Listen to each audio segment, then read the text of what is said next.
The PSA Population Report is a phenomenal tool for sports card collectors to understand. In today's video, we're going to look at how to use it and some of the hidden stories that the numbers within might be telling. But first, here's the intro.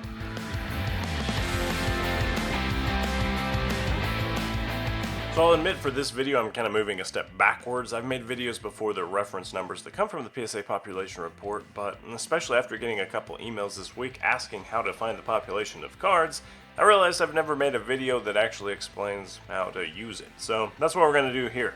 So to start, I'm here at the PSA Population Report. It's just psacard.com/pop and it will take you right in here. You don't have to have an account to use it. And if you ever see any cards listed on eBay that say like Pop 17, this is probably where that number is going to come from.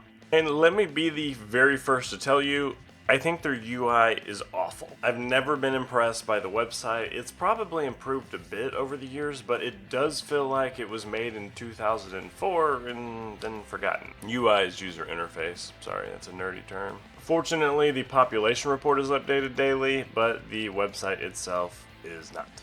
So you have the option to search for PSA graded items, and you can do a player search, or you can search by sets. So this is obviously going to be a pretty broad thing. So we're trying basketball sets here, and you can go by year, and then once you go to the year, you can pick sets. I always use either the Luka or Zion Prism rookies as a good example. So we're going to go 2018, and we're going to look at 2018 Prism.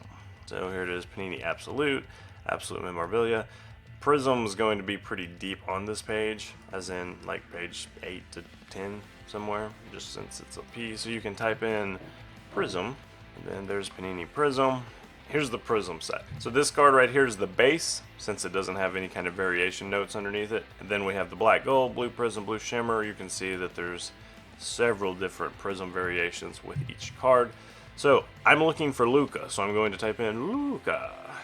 There he is. So now we only have 38,000 types of Luka rookie cards. And by that I mean there's actually just 37 of them, but that's still a lot of variations. So here's where some of the numbers start doing the talking. For the base Prism, there are almost 20,000 PSA 10s.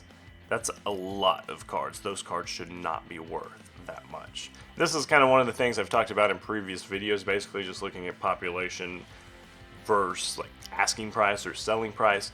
So his base Prism right here has 20,000 cards that are 10s, and over half of the cards that have been graded, there's 37.4 thousand total graded cards, and almost 20,000 of them are 10s.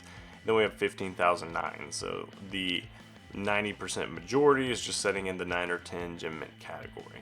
But then you can start looking down here, and look at when we get into the parallels and the not even the rare ones necessarily. Like the Hyper Prism's pretty common, they come out of blaster boxes. There's only 119 of these in a 10, so that's a lot more attractive than 20,000 base cards in a PSA 10. The Green Prism, it's another blaster exclusive, 725 of those come in a PSA 10. It looks to me like the Hyper one, here's another just example of storytelling from the numbers.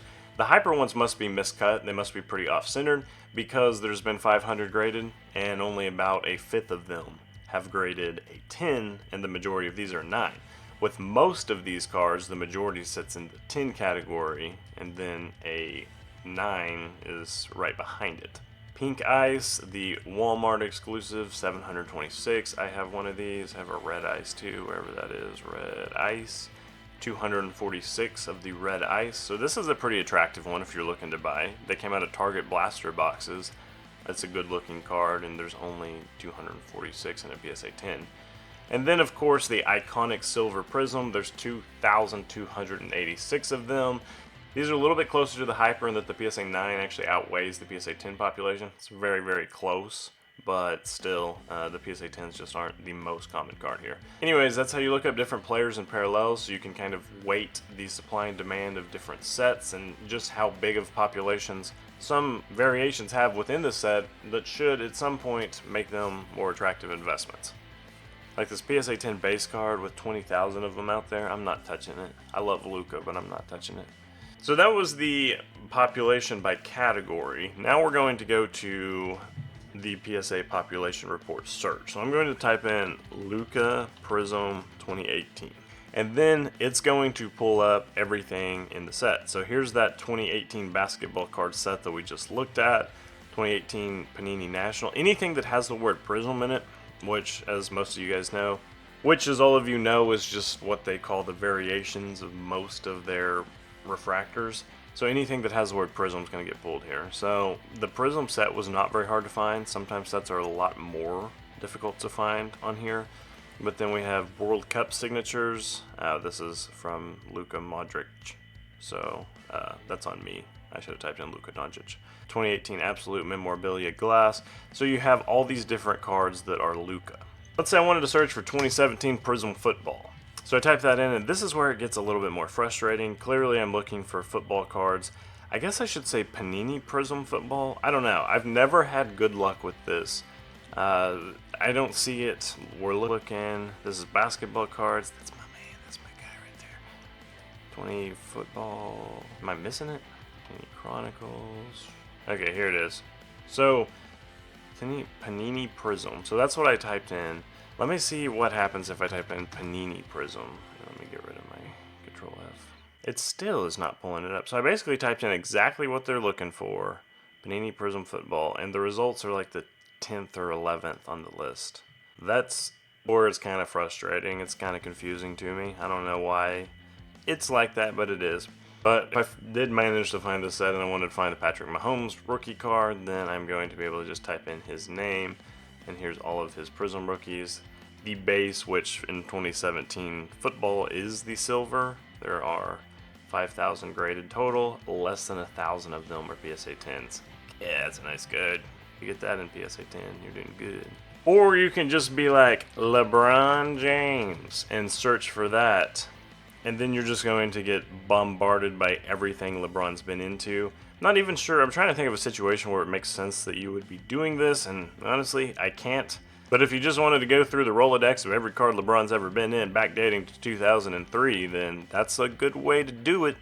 I would also personally love, and PSA if you're all listening, please implement this, and I don't even want a commission rate for the brilliance, but I would love if they could add some sort of comparison tool where you could select a couple cards when you're shopping for phones on the internet, and you can check this phone, and this phone, and look at them all side by side. It would be amazing if you could do the same thing with cards, essentially, and look at the populations between. Maybe you want to look at the Prism rookies of Luka, Trey, and Shai Gilgeous-Alexander from the same set, or maybe you want to look at Patrick Mahomes populations and Optic, Donruss, and Absolute Football. And PSA has been making a lot of moves lately, so maybe at some point they're going to push up their sleeves and dive into the population report and make it a lot better, because it is good. It's a very useful tool for all collectors to need to know how to use, but it's pretty simple right now. There's not a whole lot you can do with it. And of course, it's not super user-friendly. I showed you earlier how it was hard to find the Prism set just by typing in almost the exact search terms. Still, thanks for everyone who's written. If you have some more basic questions about sports card websites, let me know. I'm happy to help explain how to use it, and we can look and learn together. Anyways, thanks for watching this video. I appreciate everybody asking how to use the PSA Population Report. If you have other websites you want me to explore, let me know below. See you next time.